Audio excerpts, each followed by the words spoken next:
हम लोग कुछ टाइम रिलेटेड हैं ये, मतलब जैसे फ्रीक्वेंसी को बताने वाले, कभी कभी, रोजाना, अक्सर। मैं तो अक्सर ही आता हूं शहर में। इसको मैं ऑफ्ट इन दी स्टार्ट, इसको मैं ऑफ्ट इन दी स्टार्ट। मैं सिटी में अक्सर आता हूं। कोई स्वर स्टार्ट कर दे तो भी कोई दिक्कत नहीं है, लेकिन ऑफ्ट ये फ्रीक्वेंसी बताते हैं। ये कुछ ऐसे वर्ड्स ले रहे हैं हम लोग जो टाइम की फ्रीक्वेंसी बताते हैं। जैसे हाउ ऑफन का जवाब कभी कभी, रेयरली बहुत ही कम, अक्सर, रोज ही, मैं तो कभी नहीं आता, ऐसे। सो इन वर्ड्स को देखो, manchmal मतलब कभी कभी, ऑफ्ट मतलब अक्सर, sehr oft, sehr oft, very often हर दूसरे दिन ही। फॉर एग्जाम्पल हर दूसरे दिन, हर तीसरे दिन, मैं तो बहुत ही फ्रिक्वेंटली आता हूं। इमर हमेशा, मैं तो हमेशा ही आता हूं। अब कोई कहना चाहिए मैं रोज आता हूं, तो jeden Tag, jeden Tag का मतलब है रोज। कोई ऐसे बोल दे टैगलिश तो भी रोज, टैगलिश का मतलब भी है रोजाना। लेकिन इमर का मतलब है हमेशा। अब हमेशा का मतलब जरूरी नहीं है रोजाना, डिपेंड करता है। बट jeden Tag का मतलब है हर दिन, एवरी डे। टैगलिश का मतलब भी है डेली, तो डेली भी एवरी डे हो गया। ओके, manchmal, फिर है अब und zu, अब und zu, अब शू, अब und zu का मतलब है किसी टाइम से लेकर कभी कभार। अब इसका मतलब कभी कभी, इसका कभी कभार मतलब थोड़ा और कम। और जेल्टन, जेल्टन का मतलब है रेयरली, बहुत ही कम। और नी का मतलब है नेवर, मैं तो आता ही नहीं, नेवर। एक बार वापस से देखो इन वर्ड्स को। नी का मतलब है नेवर, कभी नहीं, कभी भी नहीं। मैं कभी आया ही नहीं यार जोधपुर। आप कह रहे हो तुमको जोधपुर में देखा है मैंने, मैं कभी आया ही नहीं। इस बिन नाक जोधपुर नी के कॉमन, नी, नेवर, जेल्टन, रेयरली। मैं आज तक मेरी जिंदगी में 4 बार आया हूं जोधपुर, तो मतलब बहुत कम आता हूं। कोई 5-10 साल में एक बार आ गया तो क्या हुआ, तो मतलब बहुत ही कम, रेयरली। अब und zu, कभी साल 6 महीने में आया कभी, तो साल 6 महीने में एक तरह से, है ना। manchmal, समटाइम 10-5 दिन में, महीने में 10-5 दिन में आना हुआ। Maybe once in a month, maybe, depend करता है ये एक्चुअली। ऑफ्ट, ऑफ्ट का मतलब है अक्सर, खूब आता हूं मैं तो। हाँ, वीक में तो एक बार आ ही जाता हूं। हाँ, ऑफ्ट, जेर ऑफ्ट, अरे हर दूसरे दिन, हर तीसरे दिन आता ही रहता हूं मैं तो। आप बताओ, गांव से क्या कुछ मंगाना है, मिठाई? अरे मैं ला दूंगा, मैं तो आता ही रहता हूं। जेर ऑफ्ट und immer, मैं तो हमेशा ही आता हूं, रोज आता हूं। सुबह की बस पकड़ के शाम को वापस जाता हूं। सो immer, टैगलिश, समझ गए आप? सो ये टाइम रिलेटेड वर्ड है। इंग्लिश का मतलब क्या है? Daily, jeden Tag is every day and टैगलिश इज डेली। सर इनके वाक्य में जो सेंटेंस में पोजीशन क्या रहेगी? देखो, आपको मैंने अभी तक सेंटेंस में पोजीशन क्या बताई है? सबसे पहले सब्जेक्ट ले लिया करो, फिर वर्ब ले लो, और वर्ब के बाद में टाइम रिलेटेड वर्ड ले लो। वर्ब के बाद में जस्ट बाद में इन्हीं को लेना है। टाइम रिलेटेड वर्ड ले लो, यस। कभी निष्ठ लेना हो तो वर्ब के जस्ट बाद में निष्ठ ले लो, कोई चिंता की बात नहीं है।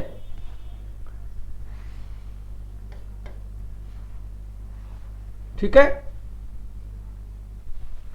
फिर आपका कोई ऑब्जेक्ट है वो ले लो। सो ये सेंटेंस का स्ट्रक्चर हो गया। Subject verb time related word, कभी टाइम रिलेटेड वर्ड आ जाता है, कभी यहां पे निष्ठ आना हो तो निष्ठ आ जाता है। दोनों ही आगे तो निष्ठ को पहले ले लो ताकि चिंता नहीं रहे आपको। ठीक है, निष्ठ को और भी पोजीशंस पे लगा सकते हैं, लेकिन अपने तो दिमाग में कंफ्यूजन नहीं हो, नए नए सीख रहे हो आप, तो स्ट्रेस नहीं हो, आराम से फिक्स रखो। आप तो वर्ब के बाद में निष्ठ लगाना है, नोट करना हो तो। आई एम कमिंग, इसको में आई एम नॉट कमिंग, इसको में निष्ठ, इसको में निष्ठ इमर, आई डोंट कम ऑलवेज। इसको में नी मतलब कभी नहीं। अब नी आ गया तो निष्ठ की जरूरत है क्या? नहीं। जरूरत ही नहीं है, वो तो ऑलरेडी नी मतलब नेवर है। इसको में नी, इसको में मानशमाल, इसको में jeden Tag, एवरीडे।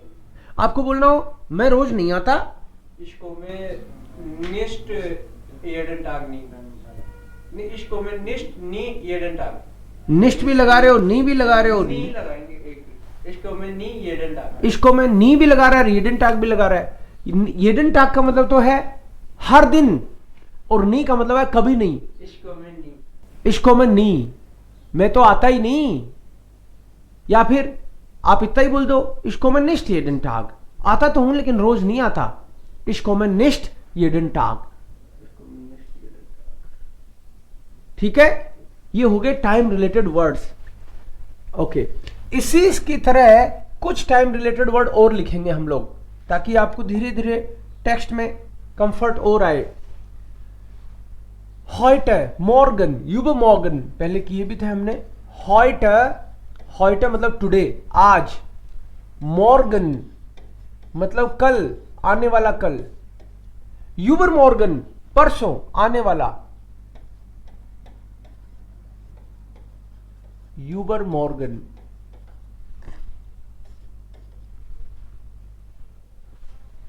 और पीछे वाला कल गेस्टर्न, yesterday. And four गेस्टर्न,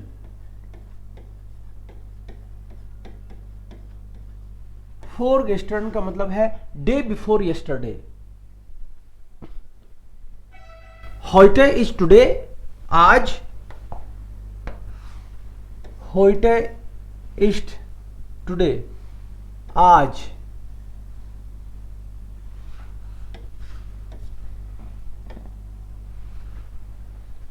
Morgan is tomorrow, Übermorgen is day after tomorrow, परसों। आज कल परसों, आज कल परसों, ऐसे आगे वाला कल और पीछे वाला कल। इस आपको बोलना है मैं कल आऊंगा, कल आऊंगा, इसको मैं मॉर्गन। और फ्यूचर के लिए अलग से कुछ लगाने की जरूरत नहीं है, टाइम एलिमेंट लगा दिया तो। इसको मैं jeden Tag, I come daily. इसको मैं यूबरमॉर्गन, I will come day after tomorrow, मैं तो परसों आऊंगा। नहीं, परसों मैं नहीं आऊंगा। इसको मैं निष्ठ यूबरमॉर्गन। निष्ठ को वर्ब के जस्ट बाद में लगा दो, हो गया काम। इसको मैं निष्ठ यूबरमॉर्गन। ठीक है, ये टाइम रिलेटेड वर्ड है। और इसी के साथ आपको थोड़ा सा स्ट्रक्चर की बात और करेंगे हम लोग। ये तो हो गए टाइम रिलेटेड वर्ड। जो पोजीशनिंग की बात कर रहे हैं हम लोग, आज कल परसों, जो पोजीशनिंग की हम लोग बात कर रहे हैं, एक रूल होता है जर्मन लैंग्वेज में, टेका मोलो। टेका मोलो, टे का मोलो, टेका मोलो। अभी आपको मैंने टाइम रिलेटेड वर्ड लिखवाए। टाइम रिलेटेड वर्ड जो भी है उसको हम लोग टे बोल रहे हैं। टाइम रिलेटेड वर्ड्स आपको जो लिखवाया ये तो है ही, इसके अलावा कोई बोल दे अगले साल आऊंगा, मैं तो शाम को आऊंगा, मैं तो 10 दिन बाद आऊंगा, मैं तो 4 बजे आऊंगा, कुछ भी टाइम रिलेटेड वर्ड हो सकता है। ये तो हो ही गए सारे टाइम रिलेटेड वर्ड। टे का मतलब जर्मन भाषा में तो इसको टेम्पोरल बोलते हैं, लेकिन आप तो टे से टाइम याद रख लो। टाइम रिलेटेड वर्ड्स जो होइटे मॉर्गन भी हो सकता है, होइटे मॉर्गन भी हो सकता है, ये भी हो सकता है उमाख्टुअर मतलब 8 बजे, ये भी हो सकता है आम आबेंट इन द इवनिंग, आम आबेंट, ये भी हो सकता है नेक्स्ट यार, नेक्स्ट यार अगले साल, ये भी हो सकता है इम जोमर समर में, इम विंटर सर्दियों में। टाइम रिलेटेड वर्ड कुछ भी हो सकता है, उसको बोलते हैं टे। का मतलब है कारण।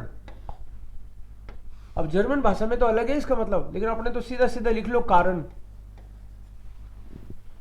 काजुअल बोलते हैं वो तो, लेकिन हमको तो टाइम कारण ऐसे समझ में आता है। कारण मतलब किस कारण से आ रहे हो, मैं एग्जाम देने आ रहा हूं तो कारण हो गया एग्जाम, ठीक है। कारण किस लिए, मिलने आ रहा हूं, एग्जाम देने आ रहा हूं, खाना खाने आ रहा हूं, कोई भी कारण हो सकता है, कारण का हो गया। फिर मो और लो का मतलब है लोकाल, लोकल है क्या, नहीं, लोकाल का मतलब है प्लेस रिलेटेड वर्ड्स, प्लेस।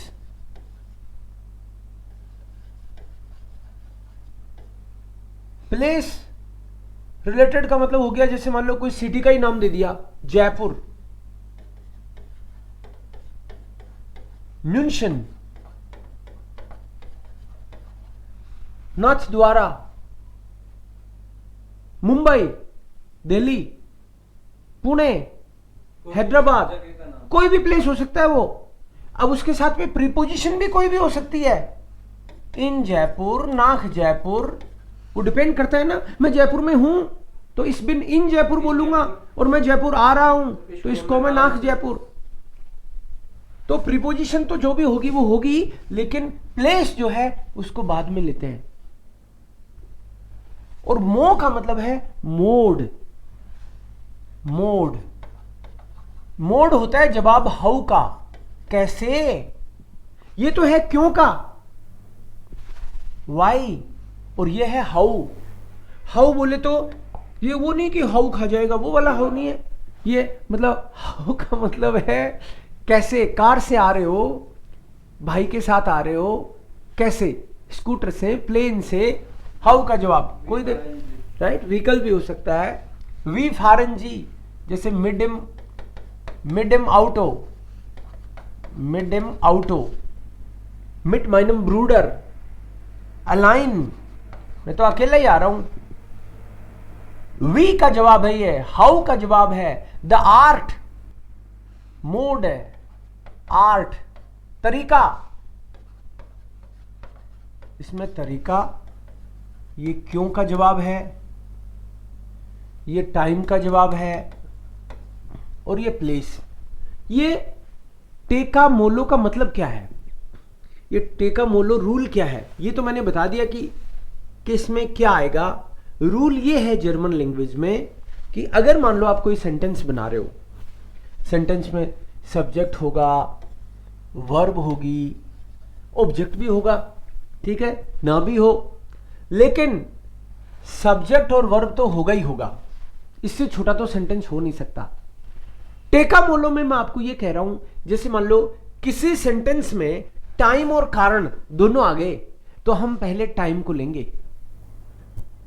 कोई बोले मैं एग्जाम देने आ रहा हूं, फ्यूर दी प्रूफ हूं, मैं एग्जाम देने कल आ रहा हूं। अब मैंने देखो जानबूझ के मैंने बोला मैं एग्जाम देने für die Prüfung. कल आ रहा हूं Ich komme morgen. एग्जाम देने, एग्जाम के लिए। तो एग्जाम देने जो है वो तो कारण है ना, Yes, sir. फ्यूर दी प्रूफुंग, फ्यूर दी प्रूफुंग, फ्यूर दी प्रूफुंग को आप फ्यूर एग्जामन भी बोल सकते हैं, फ्यूर दास एग्जामन। तो हिंदी के सेंटेंस में मैंने जानबूझ के बोला मैं एग्जाम देने कल आ रहा हूं, लेकिन सेंटेंस स्ट्रक्चर में कल पहले आएगा, टाइम रिलेटेड वर्ड पहले आएगा।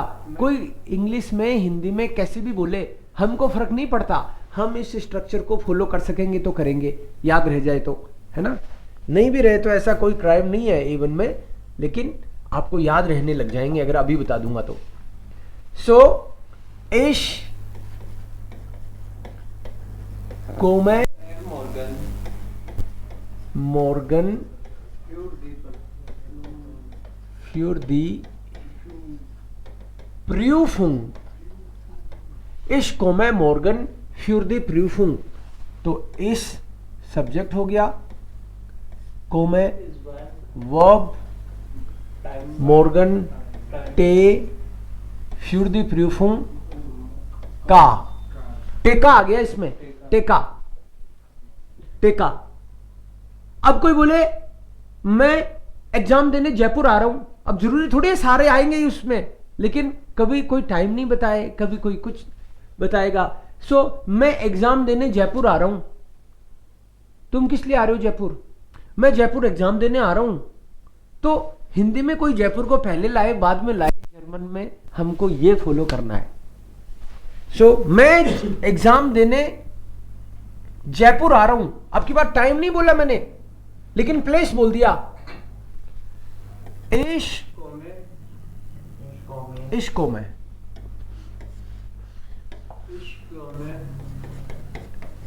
नाम जयपुर नहीं, यही है मॉर्निंग। मैं एग्जाम देने जयपुर आ रहा हूं।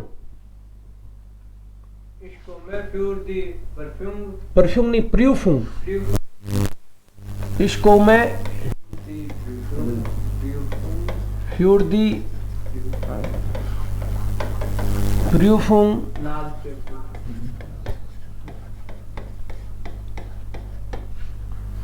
अब की बार हमने क्या किया, कारण हमने ले लिया। कारण और उसके बाद में प्लेस। तो ये हो गया सब्जेक्ट, वर्ब, का और लो। सब्जेक्ट वर्ब का लो, कभी टेका लो, कभी टेका मोलो, कभी टे लो, राइट। वो तो डिपेंड करता है इसमें से क्या बोलेगा कोई बंदा, अपन को नहीं पता।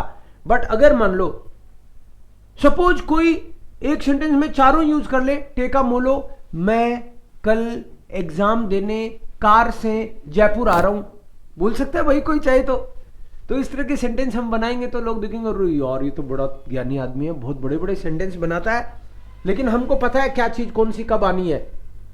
सो सारे एक साथ ले लेता हूं मैं। इसको मैं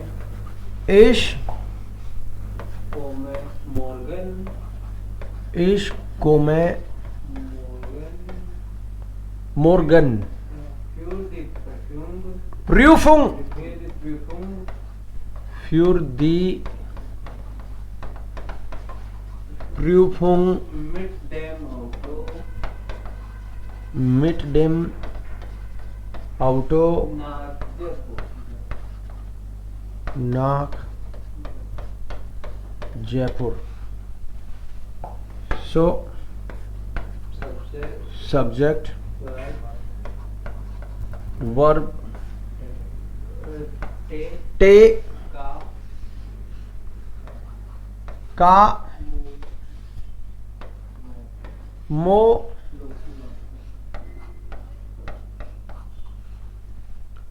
टेका मोलो।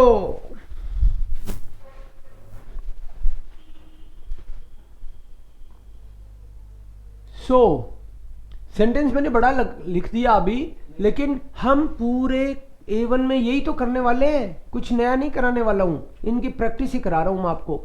निरंजन, शुभिका, समझ में आया क्या हम लोग क्या कर रहे हैं? So what conditions we use future? Means this is the formula for always. There won't be sentences like this, but suppose if there are multiple elements in the sentences, so this is the formula for placing what should come where, right? Suppose time and place is given, so time will come first and place later, because the rule says time related element should come first and place related element should come later. If possible, we should follow this structure. Sometimes region is given only, sometimes only place is given, sometimes region and place are given, sometimes time, place, region are given. So it depends. But if we could remember, we should follow this structure.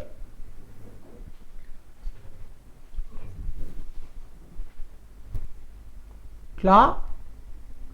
Shubhika, sentence मैंने बड़ा बना दिया, but आपको पता चल रहा है हम बात क्या कर रहे हैं? ओके,